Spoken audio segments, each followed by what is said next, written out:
Hey everyone, welcome to this parenting class on parenting in these times. Now, if you're here live, you know what these times mean. But if you're watching the recording now or in years from now, these times refers to like difficult times politically, environmentally. There's always things going on that they're scary, that cause like fear and anxiety in us, and specifically in the time that we're dealing with right now, that we're talking about right now. Um, just last week there was a assassination attempt on Donald Trump, and we have the elections coming up that seem just quite daunting, no matter who you're believing should win. Um, we've had the hottest temperatures on record in the last 12 months, and the summer has been extremely hot, especially in the East Coast and the West Coast, everywhere. Um, yeah, there's just like a lot of emotions running high. We have the war in Gaza going on right now. Um, we have Sudan, the issues in Sudan with starvation and mass homelessness, and yeah, sometimes it can feel really, really bleak. That's what we're starting with. We're starting with bleak. That's where we start, and hopefully we don't end there. But it could be possible that something doesn't shift for you and that you're still feeling that way, and that's okay. But this class is about how, as parents, do we you know, take on and accept all the things that are going on in the world, because this is the world we live in. This is it. This is real life. So how do we take all of this on and feel it, and not let it, not always, but not let it just completely wear us down and turn us into fear mongers who like pass it on to our children, or have us lose our patience because we are so afraid by what's happening in the world. And that may happen at times. We're humans. We're not robots. Like there's times where that fear might take us over, and we might take it out on our kids or our partners, and that happens. But this class, this is about how we allow ourselves to feel everything, and feel everything in service of our children and our partners. How letting ourselves feel this, um, the bleakness, the pain, the suffering, the, we have it on our social media and our phones all the time, just death and destruction, and it's really hard, really tough. Um, and how we take a step back and we can process that, and then show our kids how to process it, and talk to our kids about how this stuff happens. That's what we're here for. All right, so before we start, I just want us to like come here to this meeting space, um, and be like present, because we're on computer all the time. We're on our phones all the time watching things, and have it on the background, or we have it on like that we're half listening to. This is a class that I would hope that you like take your full attention and listen to, that you sit here and treat this as like a meditation, or as like a really important like self-care practice. So to start, we're just going to get comfortable. We're going to do a short breathing to help bring us here and calm our nervous system. Um, so you can close your eyes and get comfortable, whatever that feels like for you. You can take a deep breath into your abdomen, just letting it expand. And then a gentle exhale, or maybe not a gentle exhale, maybe like a real, but on the exhale, we're just letting our body really collapse and relax and release. And so you can take another inhale into your abdomen, into your belly, letting it expand gently. And then if you feel like you need a gentle exhale, exhale gently, or let yourself like have a real emphatic exhale with sound. And do this a few more times, feeling the seat beneath you holding you, or whatever you're on right now, bed, your couch. And if you don't like your eyes closed, you can also have them open, looking at something that you really find beautiful. It's your choice. And we're inhaling and exhaling, just letting yourself arrive and be here present, feeling our toes and our fingers, and just doing like a scan through our body, just feeling everything in our body. the top of our head down to our toes.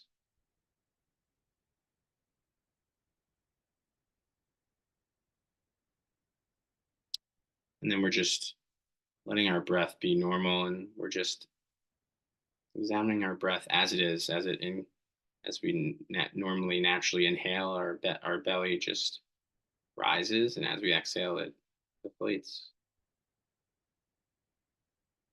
The natural motion of our breath.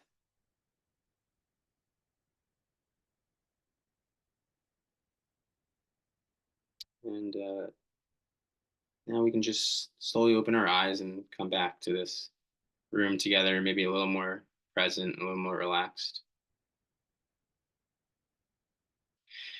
Okay, so if you are like me, that helped. But there's like a lot of fear in my community, which is um, has like a big Jewish population. There's a lot of fear in people about anti-Semitism. That is, there's anti-Semitism going on. That is true. There's a lot of fear and anxiety in many people about the election or about America aiding in the destruction of a people in Gaza. There's a lot of fear about the intense heat, all the things we talked about in the class. And for you, I want you to pick the one that stands out to you right now, or maybe there's more than one, maybe two. The ones that like feel really strong for you, that have like a really strong emotion in you. And what's important is often we like to numb and push away like really difficult emotions. It's a safety like mechanism for us because we're moving so fast all day long as parents. We're working, possibly and parenting, or full-time parenting, which is a job in itself. And we feel like we have very little time for ourselves. And like the last thing we want to be doing is just feeling really intense, difficult emotions. Like we just don't have time for it. No time because we're always doing. And so when we have our downtime, we're on our phone, which is okay. We're watching TV, we're maybe reading, a lot, but that's numbing stuff. Like it's okay to numb. That's okay. Um, but if we don't give ourselves any time to really feel, to really sit with our feelings and express them and expel them in like a healthy way, um, those feelings tend to build up. And some of us have a capacity to hold a lot of deep emotion. That's my wife. She can hold a lot, whereas I can't. Like I get to overwhelm quite quickly, and I've learned that. I've learned how to manage and help myself function with a nervous system that gets overwhelmed quickly.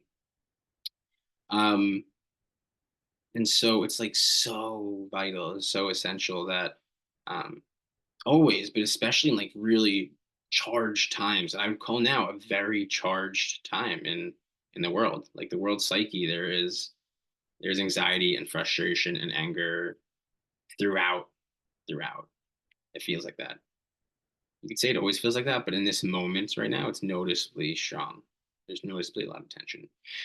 Um, and so it requires time, even if it's carving out time with someone like me in this session to really let yourself sit and feel in a safe space, in a safe place. And so um, we have that like one really strong or two really strong fears right now, and they might not even be related to anything I just said. Your fear might be related to work or to money or to your home or to some or to health. Those things might be overshadowing any community issue because our base needs need to be met first, and if those are not, then those are the focus of our life. Maslow survival 101. So whatever like is really feeling very potent in you right now, um, let that emotion be the one that arises to the top. And if you haven't like really focused on your emotions in some time, you might just feel numbness when you're doing this, and that's okay. But we'll talk through it. Um, but I want you just to let yourself feel your emotions, and that might sound so strange, but I want you to just sit and to let yourself go in your body because we're in a safe space right here. And if you want to do this with your eyes open, that's also like great if that helps you feel safer. But I want you to feel like you're almost entering inside your body, and I can help you do this. A way to enter your body is to first just feel like your skin layer, the layer of your skin on the outside of your body. And you could feel that with the skin just up against your seat or your chair or your couch or your bed, whatever. Or you can feel your seat sitting, or your feet on the floor if they're on the floor. So you have like real tangible feeling of your skin layer. And then if you drop down right below this gross body, this like physical body, right below the skin, really right below the skin, if you can imagine it, is this like energetic layer right below it. And you can enter that energetic layer and you might feel buzzing, or you might feel heat, or whatever you feel. It might feel numb because you haven't entered your body or felt it in a long time. That's okay. We should let ourselves be in the numbness, and we tell ourselves we're safe. We are safe.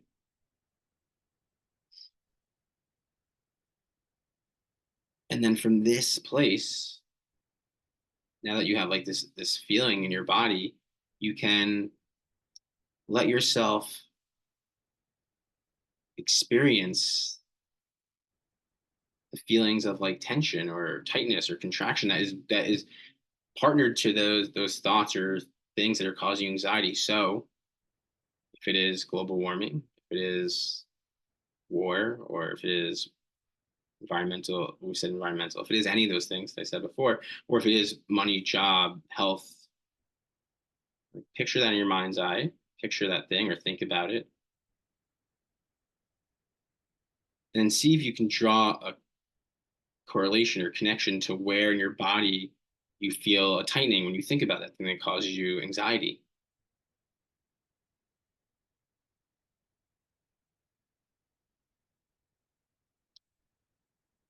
And this, if this is your first time doing it, there it could be a little difficult. And we always taught to like really force things, to force them. But if you're not feeling it, that's okay. And the thing is, we want to relax into it. So you want to continue to just release your body, just like on inhale, exhale, release your body, and think of that like thing. It doesn't have to be the most difficult thing in your life. It doesn't have to be. Maybe it even shouldn't be this first time if you're not used to doing this kind of work. And you just feel where in your body it's correlated to. Like for me, if I think about, I have real stress, like tied to honestly all the things I said, but environmentally, like there's real worry in me, and I feel it in like the left side of my like abdomen, kind of moving up into my chest. There's like contraction there, and I also like really want my work with parents to flourish and grow. It is, but I want to reach more people, and I feel that like very strongly in the top of my abdomen, which is an example. And the reason we're doing this is because our thoughts are correlated to places in our body. Our body stores emotion, it stores memory, it stores feeling. And as parents, we need to learn how to process our own feelings so that we can help our children process theirs. We can be with them with their really difficult feelings, and not get triggered by it as easily. We definitely will at times, but not as easily, not as often. And also, so we have a way to process our own stuff away from our kids so we can be present for them and we can know what's going on inside us. Another reason is because we take on a lot of our kids' emotions. We just take it on, we suck it up like a sponge. So by knowing your own emotions and how your body feels, you can know if what you're feeling is really yours or if you're taking on your children's emotions. And that's really important because when we over time you'd be like, oh, this is not my emotion, this is my child's emotion. I'm gonna let them have it. I'm gonna just expel it out of my body.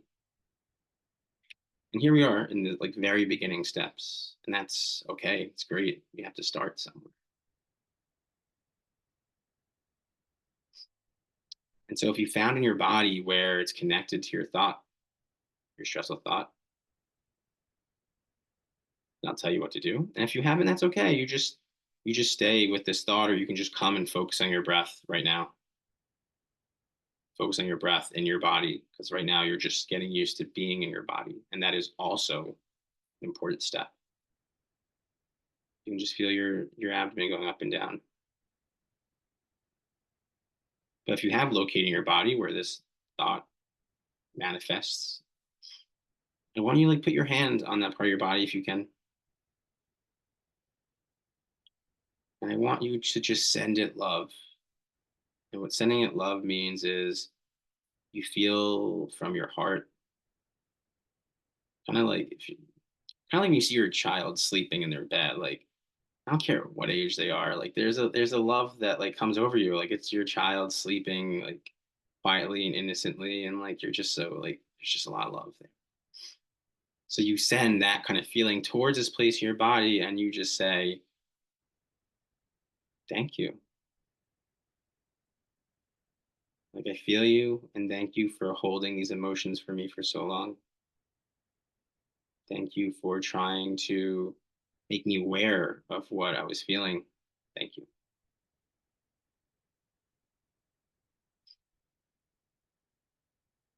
And you might not be able to feel that love. That's okay. You might feel the love and not be able to send it over there, and that's okay. Uh, this kind of like meditation, this kind of somatic body work takes like practice. We play with it, we experiment, we try it out, and over time, as we continue to do it, the feelings become more apparent. We have more like understanding and control of how we work with it, our body. So if you can feel the love, you can send it over there, like beaming over there, and just letting that part of your body be filled with love and acceptance of this feeling that's visiting us.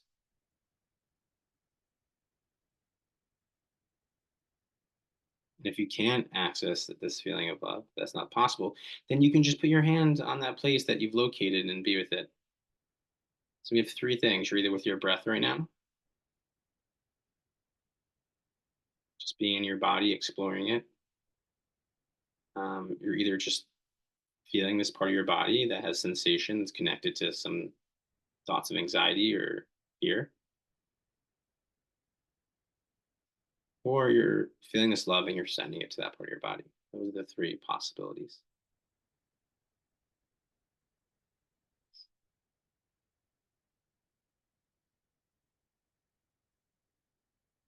And the whole important part is that even when our thoughts take us away, because our thoughts will take us away, why am I doing this, or what do I have to do after this, or thoughts that are currently happening, that we keep just coming back into our body over and over and say, I'm safe in my body and I can be in my body even when I'm feeling discomfort.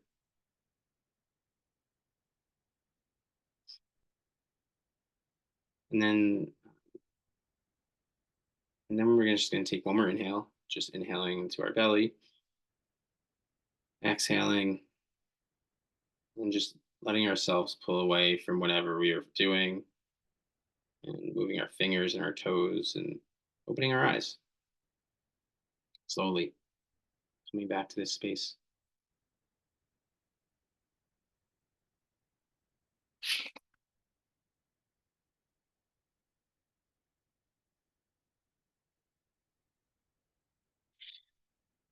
If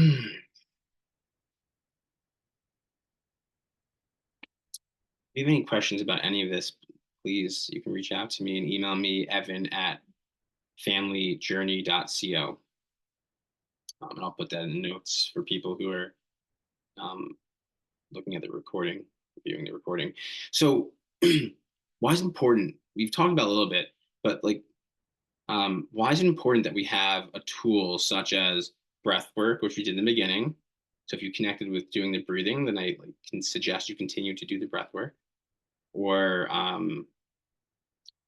the meditation that we did, of like really just feeling our body and really getting into understanding our emotions and being with them. Why is this important? Because like when we don't have the capacity to feel our emotions in our body, we burn out and we lose our patience very quickly. And when we lose our patience with our kids, we end up feeling pretty shitty usually. I don't know about you, but I feel like horrible when I lose my patience on my kids. And because the thing is, it's most of the time it's not our kids' fault that we lose our patience. I want to say that again. It's not our children's fault that we are losing our patience. Our children, for the most part, are being children like they're supposed to be. They're doing what they're supposed to be doing as children, pushing boundaries, playing, like just doing like child like things that children do. And sometimes those things don't bother us at all, and other times we cannot stand it. And it's I'm gonna put 80 to 90% of when we lose our patience comes is on us. We're burnt out at work. We're stressed about what's going on in the world. There's health issues we talked about. And on top of that, there might be like boundary issues. Like we don't have like really great boundaries with our children. So they just take advantage of us in ways that um, that just drains us. And boundaries is not doesn't look like yelling and screaming. Boundaries looks like conversation and like lovingly asserting them and communicating. That's a different class. Um, where we're just not processing our emotions and we're numbing out a lot. And by numbing out, we're not in our body. And we're not in our body, we tend to have just less patience because we don't know what's going on. So it's really, really important that we have tools. I just taught you two tools. There's so many tools that we have at our disposal to like really express our emotions, and um, it's up to us as parents to like figure out what that tool is, what that is, especially in these moments of like deep, deep conflict and disarray in the world. And part of I'm just throw a few more tools out there that are really helpful. One is just like it feels good to feel like we have control over some of these things, and by control I mean like that we're doing things, and so you can like if you have the time, which is really hard because a lot of us don't have time, but if you have the time, like becoming like just a little active in like political campaigns, like you could get on the phone and make 5 phone calls a day, or in your car in between work. Um, you can get like involved in environmental things. You can just make your house more environmentally friendly. Like there's ways to feel like we have more control that help us feel like a little more at ease with the situation in the world.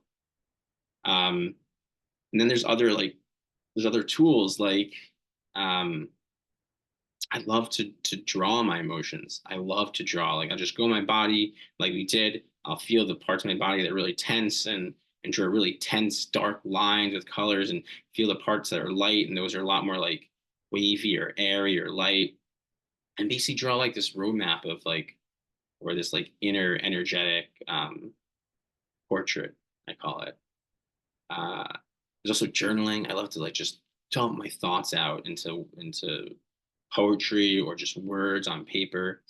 Um, there's like working out, which is great, like fitness as a way to do it. But I always feel like fitness has to be coupled with something else, with meditation, with breathing, with art, because fitness itself is great. It gets the body moving, gets endorphins into our body, which is so helpful. And it's me time, it's you time, whatever, us time. Um, but also sometimes it becomes like competitive and has a lot of its own pitfalls of like body image and like there's like a lot of stuff that gets tied up into fitness related stuff. um that doesn't make it like the best catch all, but it's an important piece of this. um yeah, I just gave a lot of information,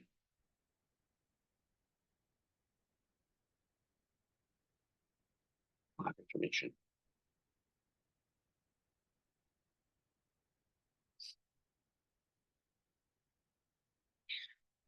So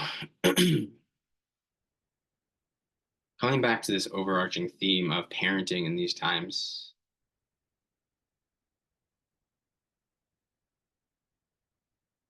it's important that we um out of everything, all the tools I just gave you, that you build out like that you find the one that like you really like and can really stick with. And again, as parents who don't have a lot of time in our hands, It can be really hard to stick to figuring out what it is that works for us. um, how do you do that? Like how yeah, how do you find what tool you need, um what emotional release is like really right for you? There's a couple ways. One, like it's I find it great to have community. Like doing this in isolation, this healing, this work of self exploration is daunting in itself. It's not meant to be done in isolation. And so if you can find a friend or your partner, um, or relative who like is interested in this stuff and you can like explore together these like things that can help you process your emotions, do it together, that's like huge. That might be probably the number one thing I suggest for you to do, to find someone else to do this with and to like keep each other to it and to like really find you both might find something else that you like that's different that will help you express and move the emotions through your body. Oh, there's another one I didn't say. It's like ecstatic dancing, dancing to music with no real, just like no real, uh, like no motion that is rigid, just like fully expressing and moving your body to the music in a really like radical and chaotic way that helps you come in touch with your body and express emotions. That's one I love too. But yeah, so find someone you can do it with. Like that's huge, huge. Um, I say the other one is to do with me. Is to like reach out to me and talk with me about like, hey, I need help expressing my emotions. I need help understanding and feeling my emotions so I can be more present for my children and help them when they need it to like manage their emotions because mine are so strong that I can't help them. That's what I do. That's what I love to help parents do. One-on-one is so important. I have a meditation teacher, I have a therapist, I have coaches in different facets of my life. I've surrounded myself with a team to help me be the parent and person I want to be. And that is, I believe, one of the greatest gifts you can give yourself. The greatest gifts. And so this class, this is there's we got a little taste in that in the meditation I did of like what these practices can do for you, but it requires commitment. This stuff requires real commitment. It's not let's try this out once and whatever, I'll see what happens. No, and I've been meditating for like over 15 years now. And I've incorporated like dance into my routine in the last like few months and art within the last year. And so I'm bringing new things in, but meditation's been this one I've stuck with for 15 years. And there's been times where I've been really steadfast with it and times where I have not as life happens, that happens. But I've always come back to it, always, always, always, and haven't taken much time away from like it. Always at least 5 minutes a day. And so we find the practice that helps us do that and be steadfast with it. And so when we can find this practice that helps us express our emotions and move them through our body and understand ourselves better and be there for our children, um, we then can often have like also really difficult conversations with our kids, really difficult conversations. And that is essential. We don't want to hide our children from the world. We also don't want to like inundate them with information and fear.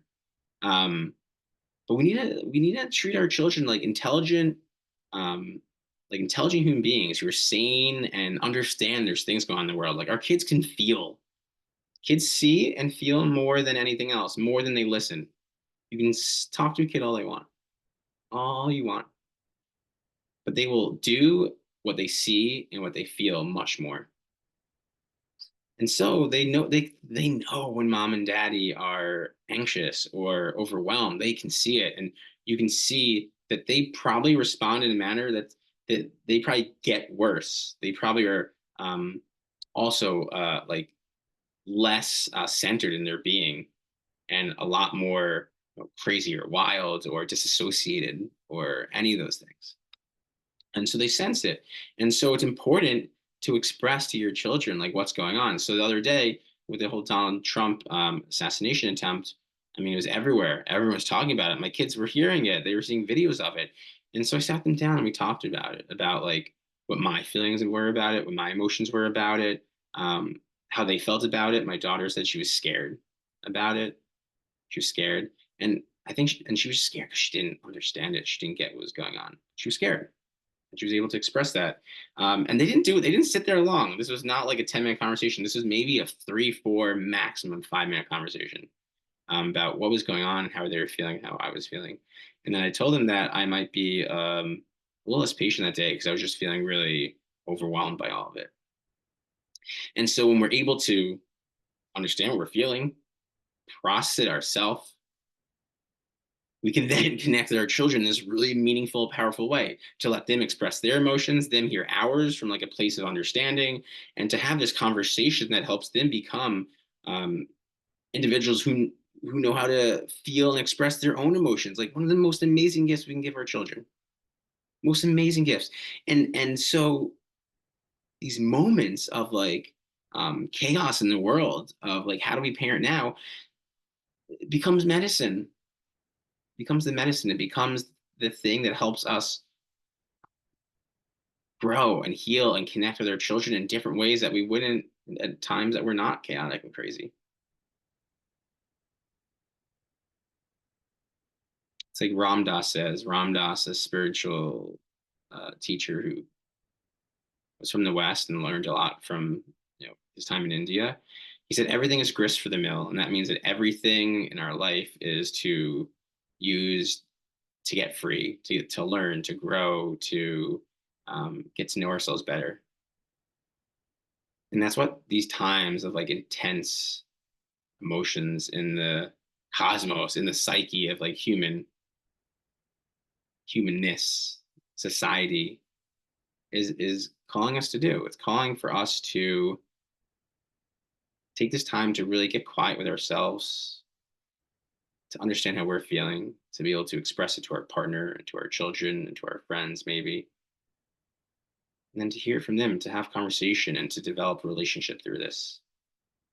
Because there's a lot of other times where things are going to feel a lot less calm and we won't have this exact medicine helping us heal in this exact way.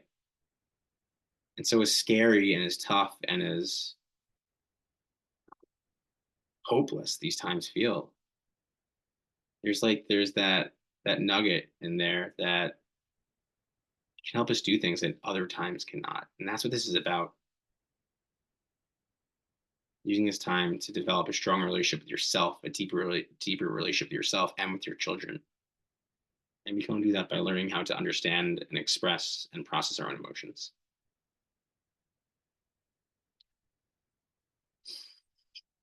Hmm, that feels good. I feel like I pretty much got everything out that we wanted to talk about. Um,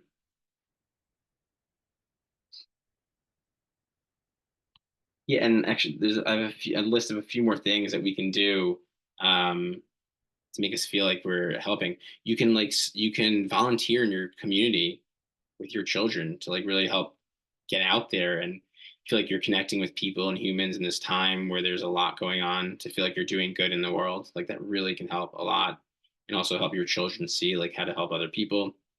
um, you can connect with other community, with people who are feeling the same way as you. We talked about um, being vocal on social media. Like it's like sometimes it's poo-pooed, but like it's also really like that's what we have at our disposal. Like to educate people, to express how we're feeling, to have other people express back to us. And sometimes it's difficult because it's not what you want to hear, but other times like you really connect with humans in ways that you wouldn't expect by putting it out there, that you're feeling. Um, and doing it from a like a feeling like that, you feel overwhelmed or you're scared or whatever by all the stuff that's happening. Um, it can cause it can cause you to have like real connection with people. Um, so to wrap this class up, I want us to drop into like a meditation one more time, just to help kind of bookend this conversation. And so you can get really comfortable. Again, we can drop right back into where we left off. Like meditation is like when you're in that still in that container, you're able to just drop in. So you can close your eyes or leave them open. Again, whatever feels right for you. And just come back to feeling your breath. Take one focused inhale in and one exhale. releasing and dropping. And find your way back to that inner layer right beneath your skin, one that just kind of moves around your whole body. And then we're going to start to feel our way inwards from there. So you can feel like you're almost moving inwards towards your heart center, the center of your body, the place your heart exists, where love exists, right? And so we just gently, slowly move our way towards our chest cavity. And we almost like sit ourselves plopped in there in this heart space. And if you think about it, like why is love associated with the heart, right? Our thoughts, our emotions come from our brain, right? Um, in most religions, I think in almost every religion, not every religion, but in many religions that I've studied or know some about, they believe in this like heart-centered space where like the divine or like divine love lives, or God, or the place that connects us all is located in this heart center. It's called the emotional heart center, and it exists not in the physical heart, but in this heart that is uh, that is endless, that is boundless. It's this endless feeling of just love. It never changes. It's always the same. And it could be difficult to find, or it might be quite easy depending on on your experience with it. But to find your heart center, you let yourself sit in your heart. And we accessed it before actually, so you might have accessed it. And you let yourself picture something that just brings you great love, like great love. It might be your pets, like this unconditional love. It might be your children sleeping, as we talked about. It might be like your loved one who passed away. Like my mom passed away, and I just have like such fond love for her. Like just right now, just thinking about her, I can just fall right into that heart center.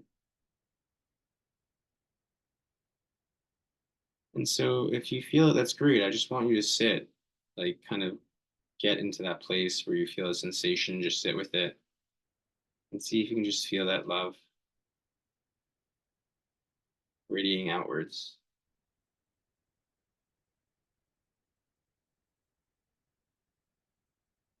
And if you can't, then I still just want you to stay seated in this heart space, not forcing it, just releasing your body, relaxing it, letting your breath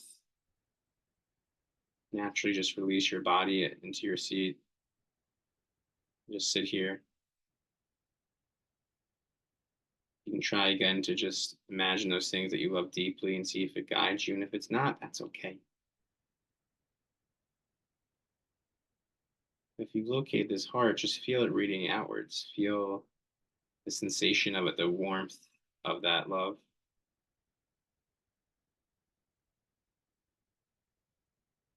You might even be able to like enter it. You might even be able to see yourself like walk into or enter this place of endless love. You might be able to feel like this absorption of it, like you're totally absorbed in it. You might not, you might have a faint hint of it, you might not feel it all, and that's okay. We're still in our body. We're still coming back to the sensation even as we think, even as thoughts arise. That's the practice.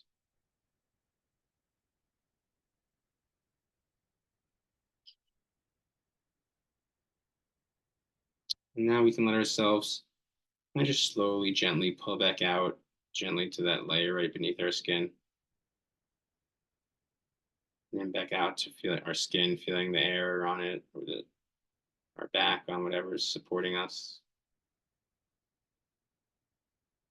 And taking one inhale and exhale gently, opening our eyes slowly, softly. I